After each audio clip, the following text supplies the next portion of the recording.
Everyone. Sorry you're in my laundry room. But I wanted to talk about Serial Dynasty and Serial Podcast. And while I do laundry, I'm kind of busy. And so I want to talk as I do laundry. So hopefully you're not going to find it really rude. But I just listened to the most recent Serial Dynasty and, of course, Undisclosed, and wanted to talk about a few things. I just want to say how impressed I am with Laura. I want to talk a little bit about tragedy and the difference between something really sad in life and something that's just a huge depressing bummer. You know, everyone knows those movies. My wife just saw one with George Clooney and the girl from Pitch Perfect. Don't remember the name of it, but apparently it was just a total bummer. Like, there was no, the character ran into a difficulty in life and overcame it or anything, you know. And it just, I don't know, I think it's kind of a modern problem where you have that kind of dynamic. And you can have a really sad thing, and I just think real life doesn't work that way. Even you think Schindler's List, or even when you read history about something as terrible as a Holocaust, there's always something that comes out of it. There's sometimes an almost unbelievable sadness, but there's a sense that you're learning something about the world and about people, which you don't have in that movie. I felt the same about Ides of March. You know, just it felt like it described a world that just didn't resonate with me, like a world that isn't worth living in. And I've never felt that at all with this case. Oh, I've been missing. Oh, yes, hi. Sorry, I said I'd never do that, but that was so nice of Bob to say hello, and I'm so excited about everything he's doing and the new Truth and Justice podcast. But Laura, I mean, I just feel like Laura and Krista are such powerful people. I just feel like, you know how you talk to someone and you just think, I would be so lucky to have someone like that as a friend, and to think, I'm so grateful. You know, I'm not trying to get off talking to religion or whatever, but I remember reading something that Pope Benedict was saying, or maybe John Paul II was saying or something, and he said, no, it wasn't that. It was this guy, Joseph Pieper, who was a writer in the 50s. He wrote Leisure and the Basis of Culture, and he wrote about the cardinal virtues. And he said that what love is, in truth, is to say how wonderful it is that you exist. And I just feel like when I listen to them, I feel like how wonderful it is that they existed. And for all the terrible things that happened, how wonderful it was that they were involved in people's lives in this case. And that's what I felt like listening to Laura talk about Jay and about Jen, is that I really, and to get a full picture of Jay and Jen, but I'm just grateful in the scheme of things that she was involved in their lives, because whatever happened, whatever went down, you know, she is a true blue friend. Sorry about that. And she obviously had a positive impact in their lives. And they didn't want her to know. I think maybe they shielded her from some of what was going on in the world. You know, so it's funny because everyone has biases, right? And I have biases in this. I've built up an image in my mind. I've tried to be open-minded, but I've built up an image in my mind of Jay and of Jen that in some respects I think are uncharitable. As much as I've tried to be as open-minded as possible about what happened. And I do agree with you, Bob, if you're still there, that Jay had nothing to do with it. I mean, maybe there was the calling and the tip or something, but this guy just got the shaft.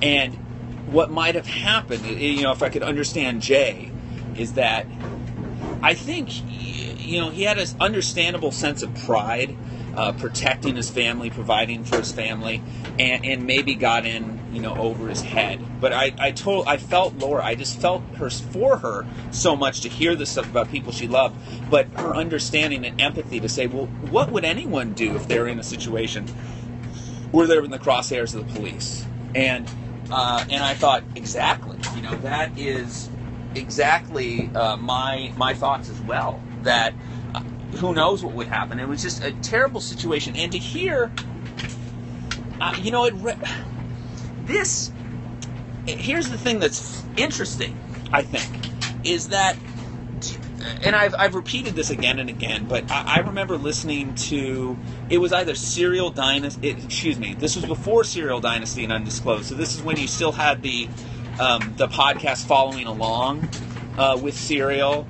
So there was one that Slate had, there was one that Onion had, and then there was Crime Writers on Serial, which is still around. And they said, I just hope, they said, that this doesn't become just a meditation on memory and high school and stuff like that. And, and I think that there was concern about that, but now I think we're almost getting back to full circle where it's a sign that we're getting the whole story because we're asking ourselves things like that. Like, what is it like to be in high school? What is it like to be in the midst of this terrible thing and not to understand it's such a terrible thing? Only in hindsight can you kind of remember it or realize it, and only maybe, when you have 15 years time afterwards. So, I think that's really a sign of, I would almost say, the maturity of this story, that we're getting to the point where we're asking ourselves the big questions again, like we did at the beginning of Serial.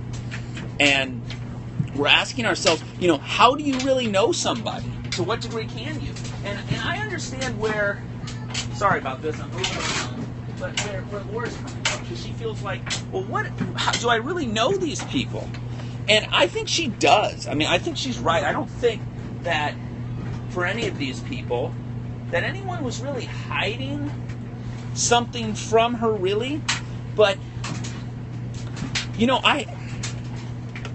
I know both sides of these things because, as you can probably tell, granted I haven't changed, but if I'm at the end of the day on Sunday still wearing a tie, I mean, it says something about me as a person. And so, I was never a cool guy in high school or anything like that. I wasn't like a, what you call a nerd or something like that, but I was never really a cool guy. I played sports because I felt an obligation to, but I was terrible at them. And so in any event, what I'm saying with this is I had lots of close friends, and there were parts of my life that they weren't really a part of. It's not like I kept them out of it, but they weren't really interested in like the economics I was reading or the politics or something like that. And the friends I made that were in those kind of economics, politics, philosophy circles, they were not interested in whatever drinking or something I was doing at the time. And then on the other hand, I always kind of had a different lifestyle and things I was doing that kind of conflicted with a lot of the beliefs I had at the time. Things have changed, but that's the way it was in high school and college. And so people who were on one side of things, maybe people that I'd know in kind of more church circles or whatever, would know some things and other people would know others. And it wasn't as though I was deliberately leading a double life, but there was just part of me that didn't really come out when I was with that person. And I just feel like that's sort of what we're seeing.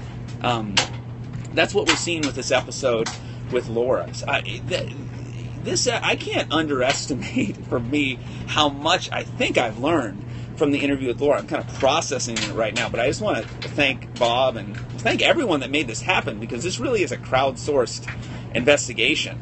And the stuff about Dawn and the time cards, it's really crazy. I know I'm kind of stream consciousness, but I just want to get something in while I could. And I do have an announcement about Serial Season 2.